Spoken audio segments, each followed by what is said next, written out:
dalam menghadapi globalisasi yang sekarang kita akan melakukan liberalisasi daripada perdagangan bebas untuk negara-negara berkembang tahun 2020, berarti 25 tahun lagi. Kalau kemudian lantas kelak kemudian hari ternyata dalam rangka mempersiapkan kompetisi bersaing dengan bangsa-bangsa lain kita masih kurang, arti kurang baik, kurang sempurna.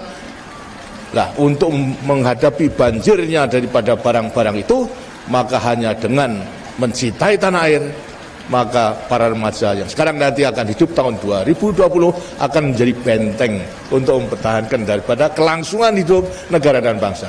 So, kalau daripada para pemuda nanti kesengsem kepada produk yang murah baik, tapi hasil di luar negeri hancur daripada bangsanya. Apa? Produknya tidak ada yang membeli. Kalau tidak ada yang membeli, pabriknya tutup. Lantas semua tidak bisa bekerja, tidak bisa makan. Lah itu, mencintai kepada tanah air, mencintai pada produk dalam negeri harus mulai sekarang. Jangan-jangan mulai sekarang sudah lebih cinta kepada produk import, lah itu sudah melatih diri yang kurang baik gitu. Sekarang harus betul-betul apa yang kurang baik tadi itu merupakan produk dalam negeri harus kita beli, kita gunakan. Itulah maksudnya agar supaya mencintai tanah air berarti mencintai hasil rakyatnya sendiri, berarti mencintai rakyatnya sendiri. Jangan sampai nanti hancur karena kita kurang mencintai tanah airnya.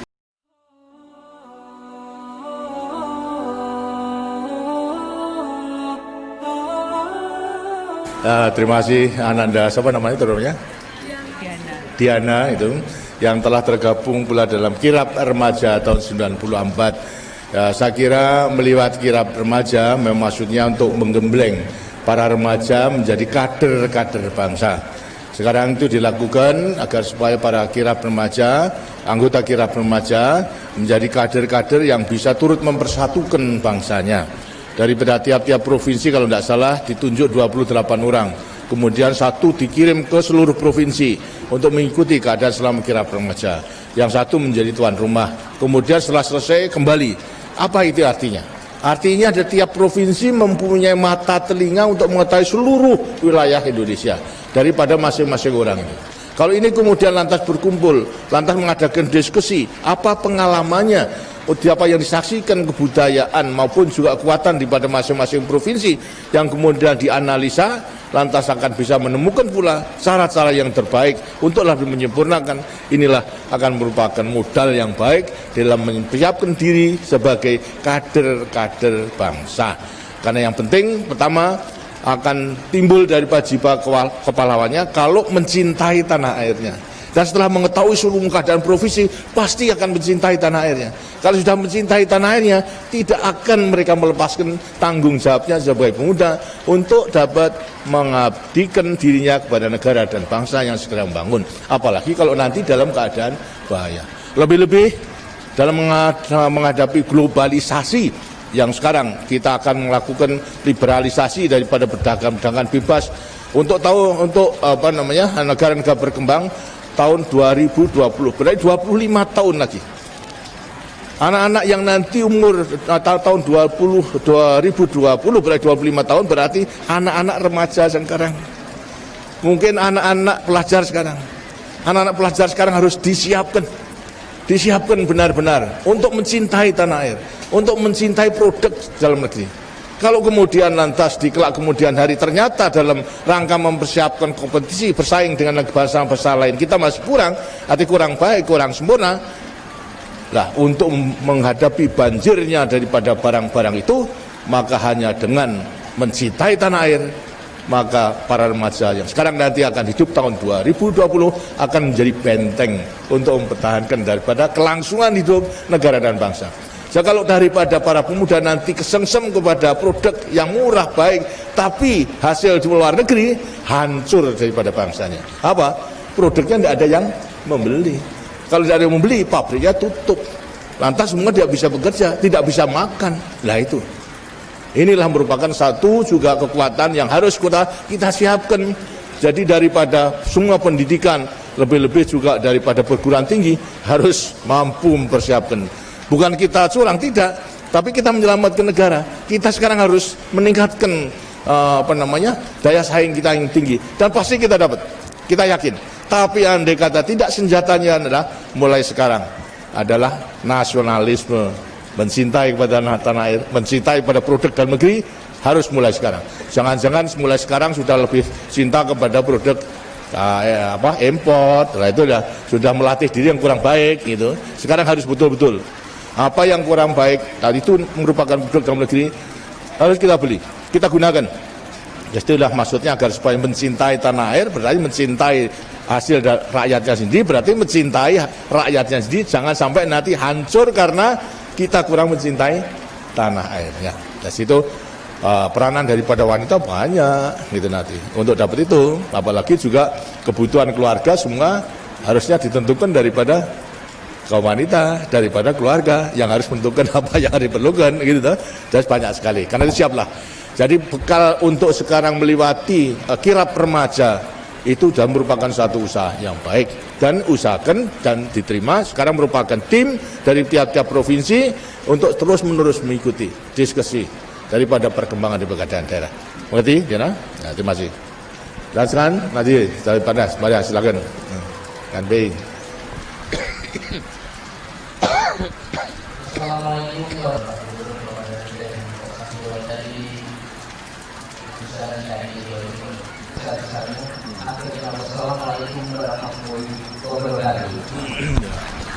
Terima kasih atas saran dan juga pandangan dan pendapat.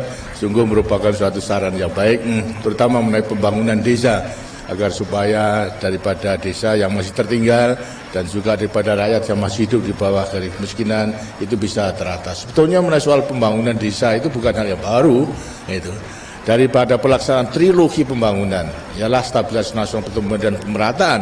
Itu pemerataan sejak semula daripada tahun pertama daripada pelita pertama itu sudah dilaksanakan. Ialah pembangunan diutamakan kepada pedesaan, di sampingnya pertanian, kemudian industri, tapi pedesaan. Apa wujudnya? Ialah mengenai Enpres desa. Enpres desa itu sejak tahun sejak daripada pelita pertama sudah dilaksanakan, walaupun jumlahnya itu hanya sedikit, hanya 100.000 pada waktu, karena kemampuan negara tidak ada. Tapi maksudnya pada waktu itu 100.000 itu adalah mendorong supaya desa itu turut membangun. Jangan sampai ada satu desa pun yang tidak turut membangun dengan dorongan daripada Enpres desa dengan 100.000. Sekarang sudah menjadi 6 juta dari tiap-tiap desa. Itu juga sebagai dorongan. Ternyata desa yang baik itu adalah menggunakan potensi yang ada, bisa melibatkan 100.000 daripada Enpres desa itu, nilainya pembangunan karena segala sesuatu dilakukan oleh desa dan direncanakan, nilainya bisa 10 kali, 20 kali daripada desa tersebut. Ini yang kemudian menjadi desa yang maju. Tapi ada desa yang potensinya kurang kemudian masih tertinggal. Ini kita dorong lagi, tidak hanya dengan dengan 6 juta, tapi masing-masing desa dilengkapi dengan 20 juta 3 tahun untuk modal revolving. Tapi ada desa ternyata di Aceh itu hanya 50 keluarga. Nah kalau 50 keluarga diberikan 20 juta, sebetulnya kan sudah banyak, kita dibagi aja sudah banyak.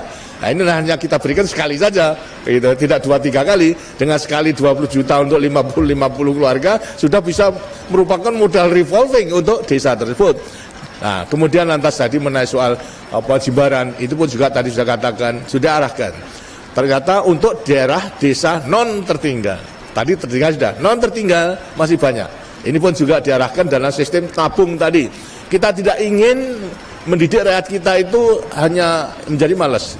Kita menolong, jangan diberikan ikannya, tapi harus kita berikan kailnya, supaya dengan kail itu kan terus-menerus bisa mancing ikannya selama hidupnya. Nah itulah sekarang dengan sip tabungan dan pinjaman dan melakukan kegiatan itu bisa dilakukan. Itu membutuhkan pemuda-pemuda menjadi pendamping daripada masyarakat di daerah non-IDT yang memerlukan pendampingan tersebut.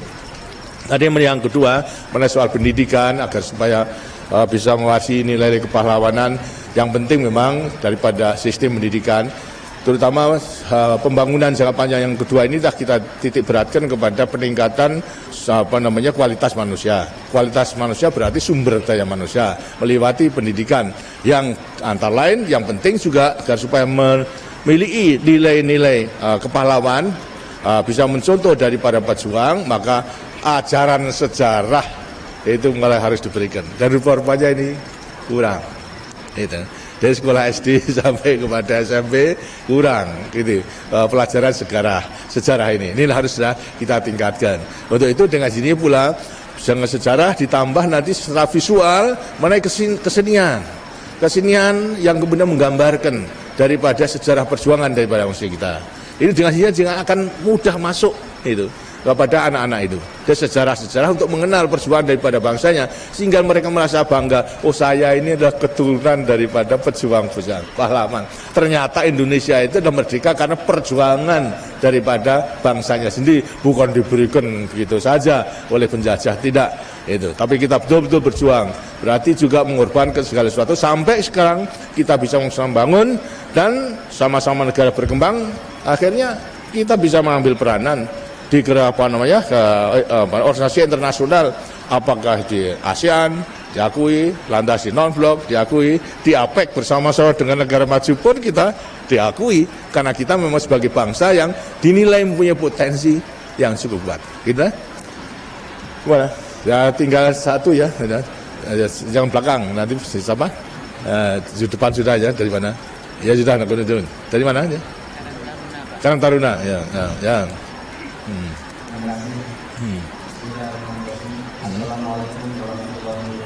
Waalaikumsalam.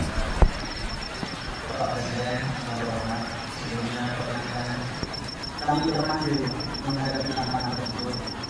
Di Jawa Timur, kami merupakan tim pembangunan di desa dan kelurahan mengantisipasi tantangan tersebut dengan menggerakkan usaha lebih produktif yang sampai saat ini telah berhasil dengan baik. Apalagi diberdasarkan dengan program gerakan kembali desa. Bapak Presiden, rata-rata untuk mendapatkan kami ini bisa bermanfaat bagi negara kami.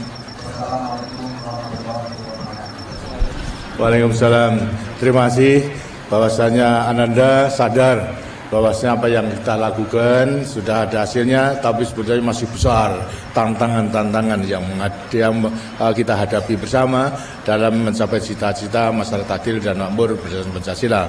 Seperti tadi yang saya katakan adalah lapangan kerja. Memang sejak semula sasaran yang kita tentukan yang sangat sederhana dalam meningkatkan kesejahteraan daripada rakyat apa? Cukupnya pangan, cukupnya sandang, cukupnya papan, lapangan kerja. 4. Pendidikan dan kesehatan sesuai dengan kemampuan. Sekarang pangan sudah bisa swasembada.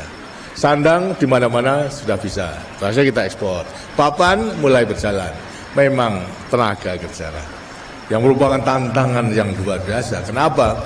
Tiap tahun bukan kurang daripada tenaga kerja, tapi tiap tahun tambah tenaga kerjanya itu tidak sedikit tambahnya. 2,5 juta tiap tahun, sedangkan lapangan kerja dengan sini harus kita siapkan sama. Karena itulah ini hendaknya merupakan satu tantangan pula daripada para pemuda.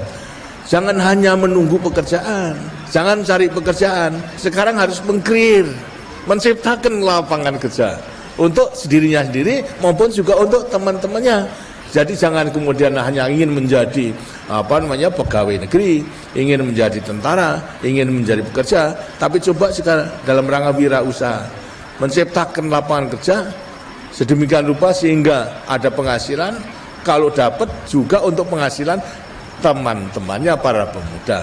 Nah, ini yang merupakan satu tantangan yang memang katakan tadi tidak mudah, tapi harus kita lakukan. Gitu.